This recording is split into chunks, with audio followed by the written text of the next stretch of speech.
Hello and welcome to Today in History for March 7th. I'm Michael Powell. How would we ever live without our telephones? First, the telephones that hung on the wall or sat on a desk, and nowadays the mobile phones. But it all began on this date in 1876 when Alexander Graham Bell patented the telephone.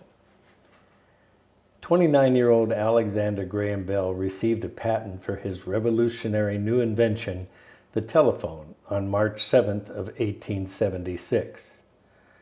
The Scottish-born Bell worked in London with his father Melville Bell, who developed visible speech, a written system used to teach speaking to the deaf. In the 1870s, the Bells moved to Boston, Massachusetts, where younger Bell found work as a teacher at the Pemberton Avenue School for the Deaf.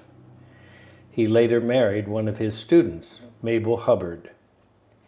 While in Boston, Bell became very interested in the possibility of transmitting speech over wires.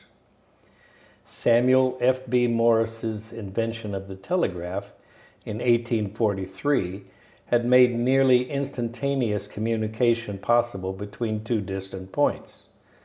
The drawback of the telegraph, however, was that it still required hand delivery of messages between telegraph stations and recipients, and only one message could be transmitted at a time.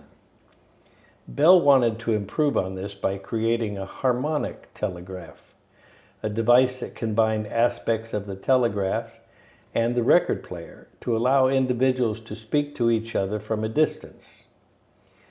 With the help of Thomas A. Watson, a Boston machine shop employee, Bell developed a prototype. In the first telephone, sound waves caused an electric current to vary the intensity and frequency, causing a thin, soft iron plate called a diaphragm to vibrate. These vibrations were transferred magnetically to another wire connected to a diaphragm in another distant instrument. When that diaphragm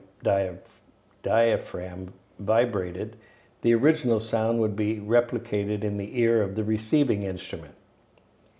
3 days after filing the patent, the telephone carried its first intelligible message from the famous "Mr. Watson, come here, I need you," from Bell to his assistant. And where would we be today without a telephone? I don't know. For Today in History, I'm Michael Powell. Join me again tomorrow and see what that day will bring. Till then, YouTube has this for you.